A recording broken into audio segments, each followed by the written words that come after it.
Hola amigo, ¿qué tal? Bienvenidos una vez más al programa El Camino de Dios. Le habla el maravilloso director del Ministerios Jaime y para mí es un gusto estar nuevamente con ustedes en este día 3 del mes de noviembre del año 2024, que equivale al día 2 del mes de Hesbán, de acuerdo al calendario de Gilel. Bendito sea el Dios de Abraham, el Dios de Isaac, el Dios de Jacob, el Dios y Padre de nuestro Señor Yeshua el Mesías, que nos concede la oportunidad de poder vivir un día más y poder contemplar sus maravillas y a su vez poder estudiar y hablar de las maravillas que se encuentran en su sagrada Torá. Como ustedes saben, nuestro ministerio se enfoca en enseñar las escrituras desde una perspectiva hebrea. Utilizamos mucho o tomamos en cuenta mucho el contexto cultural y su desarrollo, el pensamiento de sus autores dentro de su época y el desarrollo de este pensamiento a lo largo del tiempo. La importancia, tomamos en cuenta muchísimo la importancia de entender que Jesús de Nazaret fue un judío que nació en la tierra conocida hoy como Palestina, la tierra de Israel, y vivió en un mundo cultural bien diferente al nuestro. Su forma de pensamiento, su forma de ver las escrituras es muy diferente a como nosotros las vemos. Necesitamos nosotros regresar a ese mundo y ese pensamiento para poder entender mejor el mensaje que se estaba transmitiendo. Una de las cosas que hemos estado hablando por bastante tiempo aquí en este programa es que es necesario tener en cuenta la expectativa mesiánica que existía en el tiempo del Segundo Templo. Nosotros le llamamos la alta expectativa mesiánica. El movimiento nazareno, el movimiento conocido como los del camino, el movimiento mesiánico de Jesús de Nazaret, no era el único movimiento del mundo del Segundo Templo que tenía alta expectativa mesiánica ni tenía en cuenta, ni era el único grupo que tenía en cuenta la idea de ellos estar viviendo el tiempo del fin. Con el descubrimiento de los rollos del Mar Muerto, se ha encontrado evidencia de un grupo sectario perteneciente a la misma época que también poseía alta expectativa mesiánica y un sentir escatológico muy fuerte dentro de su vivencia. Este trasfondo es sumamente importante a la hora de leer eh, los escritos del maestro Nazaret y entender su mensaje. Bueno, te va, por ejemplo, a tener en cuenta a, a Juan el Bautista, cuyo nombre era Johanán ben Zacarías, Juan el hijo de Zacarías. Él, su mensaje era un mensaje mesiánico, era un mensaje de arrepentimiento porque el hacha estaba puesta en la raíz de los árboles, o sea, el día del Señor estaba cerca. Él estaba hablándole a su generación, a su tiempo, a las personas que estaban allí presentes. Esto te demuestra que aún el mensaje de Juan tenía ese contenido mesiánico, ese contenido escatológico ante esa expectativa de esa época. Pero no solamente eso, si miras las cartas de Pablo, lees las cartas de Pablo con detenimiento, si lees a Pedro con detenimiento y los demás apóstoles, te vas a dar cuenta que también ellos tenían esa alta expectativa, tanto así que la demora de este evento, conocido como el Día del Eterno Grande y Terrible, el Día del Dios de Israel, por el cual ya para el tiempo del segundo templo se entendía que todo lo que habría de realizar Dios por la liberación de su pueblo Israel y por la salvación de los justos de las naciones, conocido como los gentiles, que también se convertirían en parte de su pueblo. Todo este hecho, todo este acto salvífico de Dios iba a ocurrir a través de su Mesías. Y esto se desarrolla dentro de la literatura del mundo del segundo templo que nosotros no tenemos en nuestra Biblia y que es necesario entenderla para poder entender las palabras de Jesús cuando él dice, cuando el Hijo del Hombre venga en su gloria, cuando el Hijo del Hombre venga y se siente en su trono, cuando el Hijo del Hombre venga eh, eh, y establezca el reino. O sea, está ese mensaje de el Hijo del Hombre que tiene su origen en el libro de Daniel, primeramente, el concepto del Hijo del Hombre, el Barenash, el Hijo del Hombre escatológico, del cual se habla en el libro de Daniel, que se desarrolla muchísimo a partir de ese momento. Es una figura muy importante que usted necesita estudiar de la literatura del mundo de Jesús, antes del mundo de Jesús y dentro del mundo de Jesús, para usted poder entender mejor las palabras del Maestro de Nazaret y sus apóstoles. Y una de estas está en en el libro conocido como el Evangelio de Mateo, perdón, donde en el capítulo 24 de Mateo vamos a encontrar que Yeshua está respondiendo a tres preguntas que le hacen sus discípulos. Tres preguntas que están relacionadas al discurso de, de el discurso que él da en el capítulo 23 de Mateo, donde inmediatamente al terminar ese discurso, él hace un lamento sobre Jerusalén y anuncia sobre Jerusalén su desolación. O sea, anuncia que la casa, refiriéndose al templo, sería desolado, iba a experimentar lo mismo que vivió la casa en los tiempos del profeta Jeremías, el profeta Ezequiel, que ve la visión de la gloria de Dios abandonando la casa, y también la experiencia del sacrilegio del templo para el periodo conocido como el periodo del reinado de los Seleucidas en la tierra de Israel, luego de Alejandro el Grande haber muerto y haber dividido su reino entre los cuatro generales principales de él. Jesús de Nazaret anuncia la desolación de la casa, una señal clara de la presencia de Dios, abandonar el lugar de la morada, y esto por haber rechazado el mensaje y la visitación del Mesías. El Mesías como mensajero de Dios, del cual se habla en el libro de Malají, habría de traer consigo, con su mensaje, la renovación del pacto. Y esta renovación venía acompañada de arrepentimiento de parte de aquellos que habían violentado el pacto. En Malaquías se habla de cómo Dios enviará el ángel de su pacto. La palabra ahí hebrea es malach, y la palabra malach se puede referir a un ser humano como también se puede referir a un ser celestial. Cuando usted tiene la traducción el ángel, usted podría pensar de que se está refiriendo a un ser celestial que vendría a la tierra a establecer el pacto, en el sentido de ser un ángel. Por eso que algunos pensaban que el Mesías habría de ser un ángel. Y escuche bien, si usted escucha eso en estos tiempos presentes, no es nada extraño. En el tiempo del Segundo Templo también se pensaba que el Mesías habría de ser un ángel. Por eso va a encontrar que el autor de la Carta a los Hebreos dice con respecto al Mesías: ¿a qué ángel Dios le ha dicho alguna vez, mi hijo eres tú? Yo te he engendrado hoy. Así que esto le dice claramente que en el mundo judío de ese tiempo, porque la carta a los hebreos fue escrita a judíos, se entendía o se pensaba en ciertos grupos de que el Mesías habría de ser un ángel. Y en este texto de Malaquías se habla del ángel del pacto, del mensajero del pacto, a quien, a quien llegaría de parte de Dios, Dios lo enviaría, que resulta ser que es también el Mesías, la figura mesiánica, hijo de David, también la figura escatológica del Barenash, del cual se habla en el libro de Daniel. Y cuando Jesús da este discurso y habla del rechazo del mensajero del pacto, los discípulos le van a hacer tres preguntas. ¿Cuándo va a suceder esto? ¿Cuándo va a suceder la destrucción de la casa? Porque ellos están saliendo del santuario. También le preguntan: ¿y cuál será la señal de tu venida? La pregunta de ¿y cuál será la señal de tu venida? Está acompañada o tiene su origen, su fundamento en la idea de las palabras de Jesús en el versículo 49, cuando él dice: bendito el que viene en nombre del Señor. Y la tercera pregunta, la consumación de la era, va acompañada de la señal de su venida, porque claramente en la literatura apocalíptica del mundo del segundo templo, al igual que en el mensaje mesiánico de Jesús, estaba la idea de la venida del Hijo del Hombre, la aparición del Barenash, esta figura escatológica, cuasi divina, que vendría de parte de Dios con mucho poder y autoridad para establecer el orden en la tierra. Y Jesús responde a esas tres preguntas.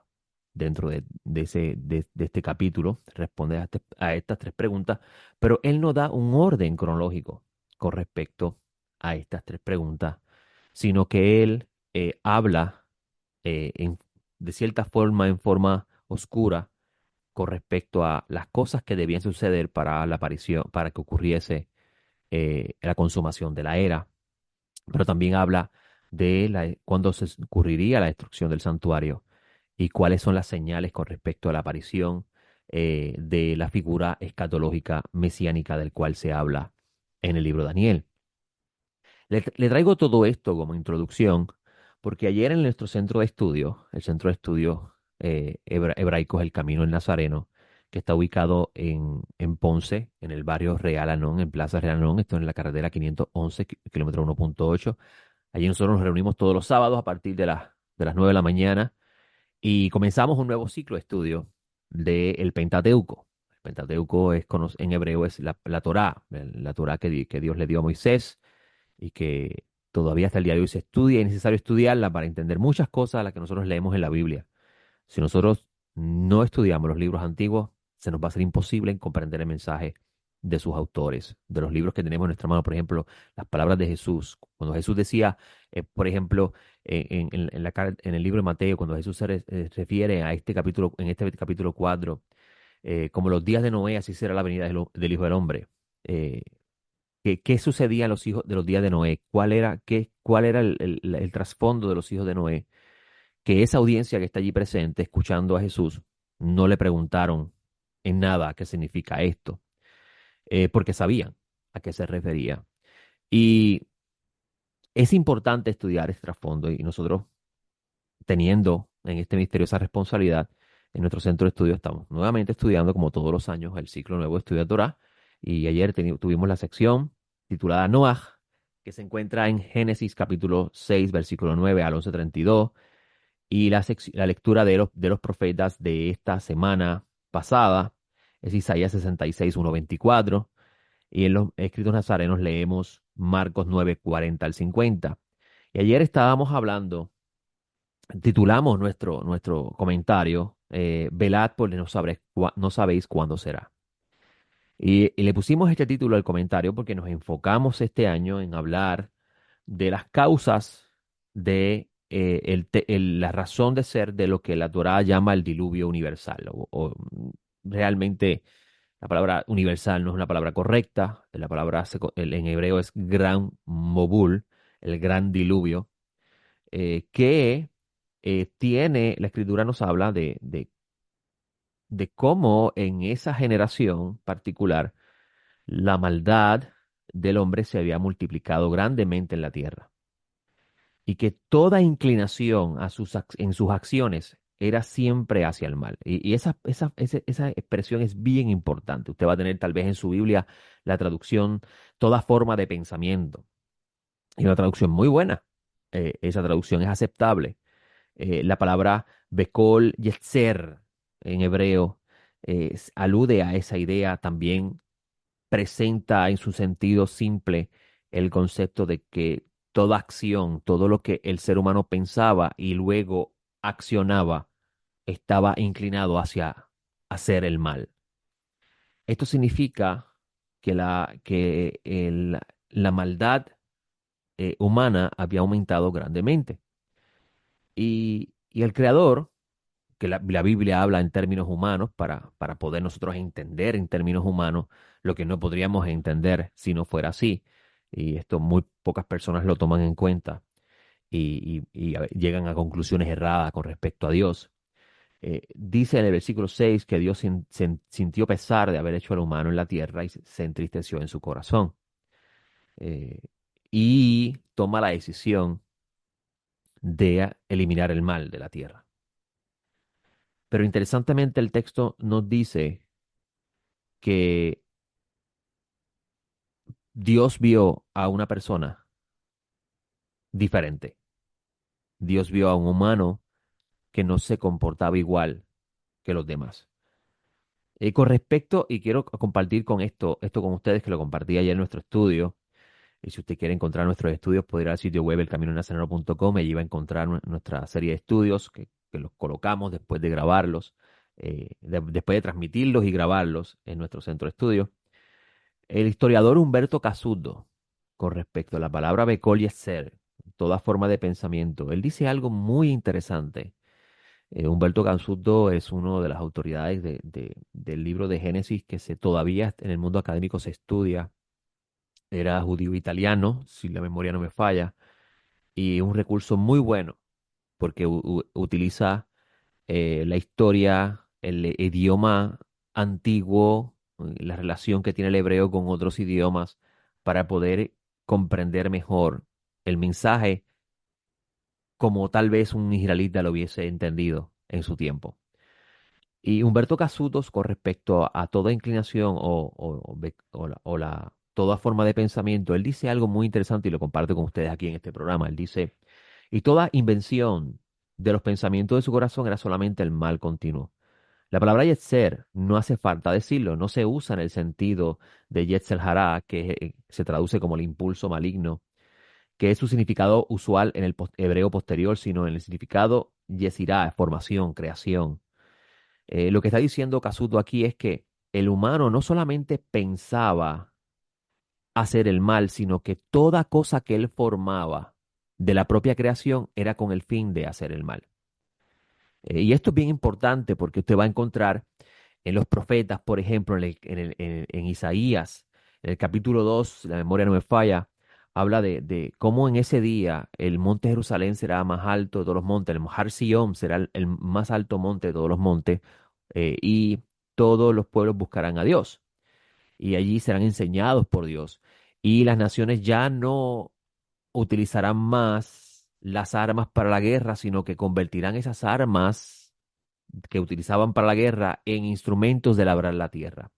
Y esa idea es bien importante de parte del profeta a la luz de estas palabras de que comprende Humberto Casudo de esta acción de parte de lo que está narrado en el libro de Génesis capítulo 6.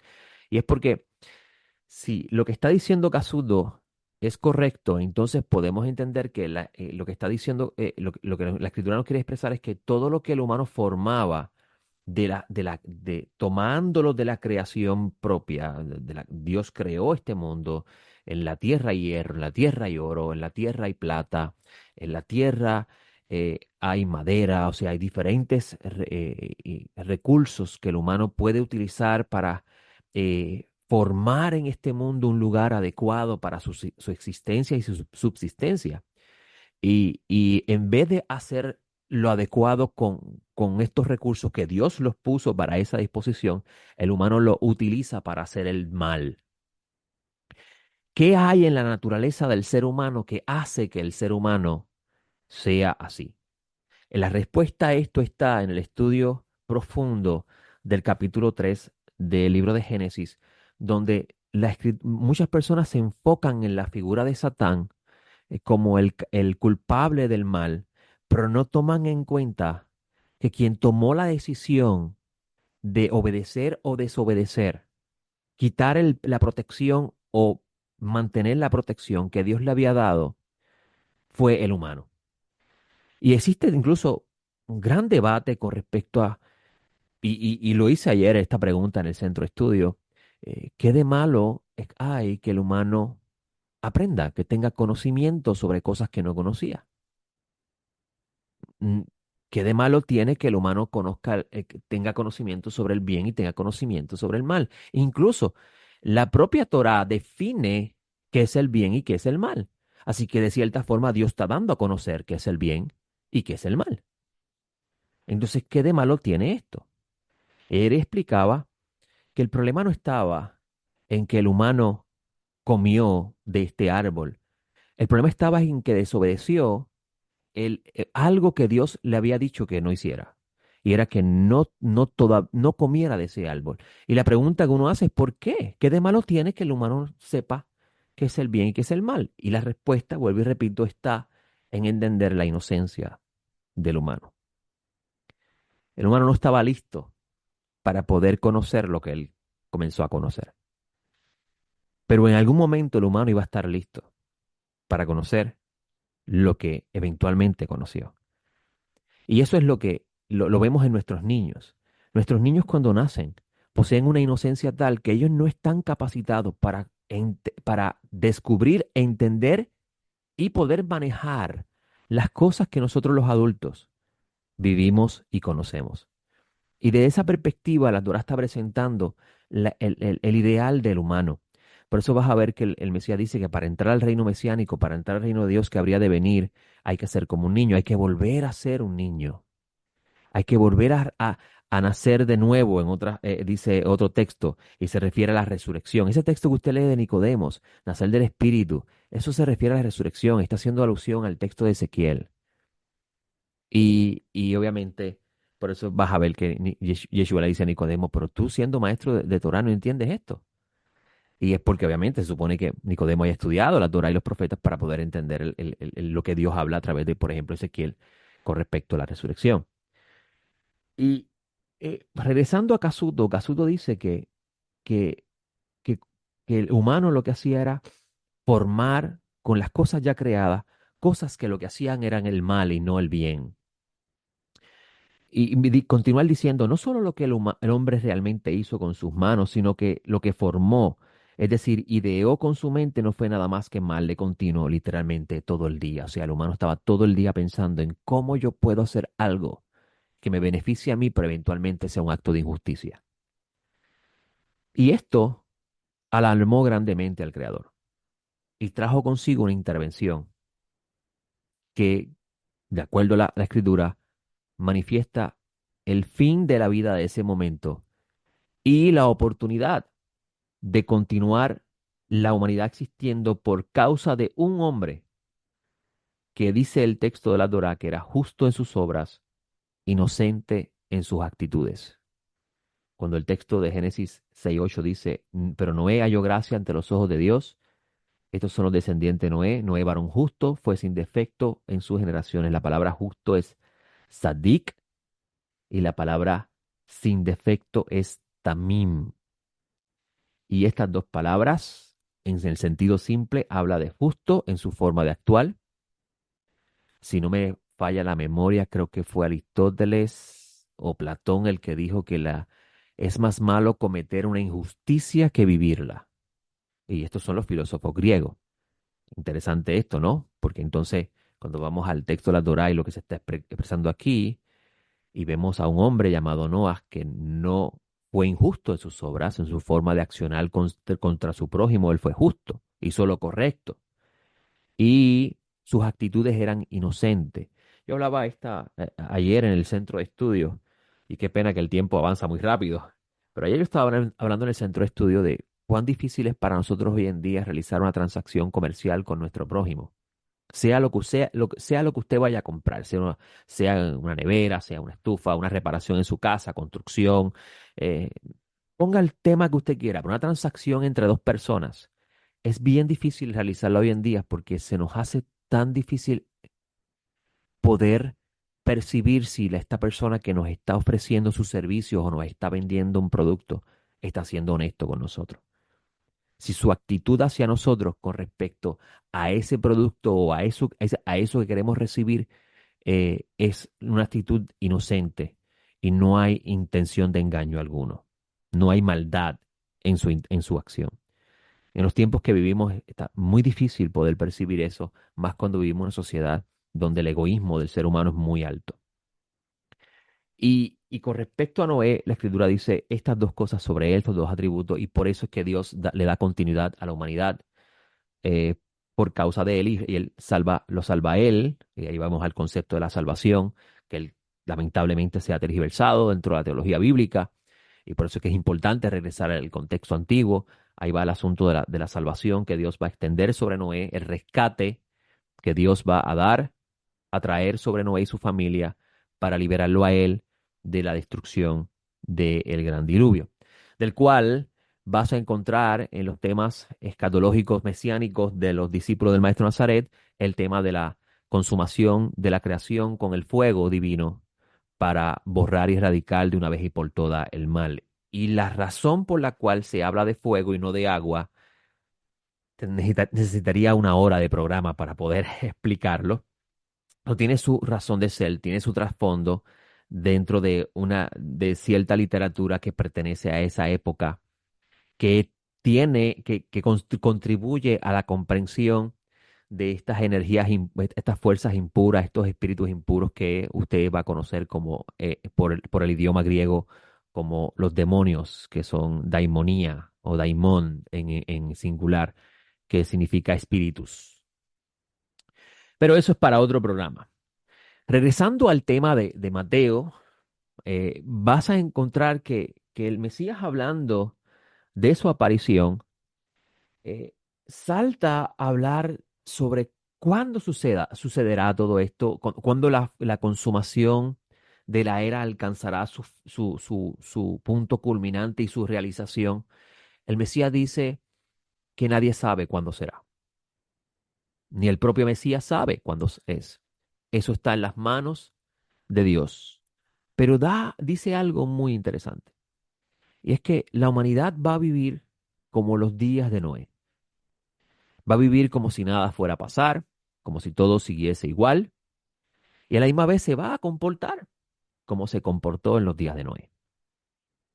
Y por eso vemos que Jesús de Nazaret dice en el versículo 36 del capítulo 24, pero acerca del día, aquel día y la hora nadie sabe, ni los ángeles de los cielos, ni el Hijo del Hombre, sino solo el Padre. Pero como en los días de Noé, así será la venida del Hijo del Hombre.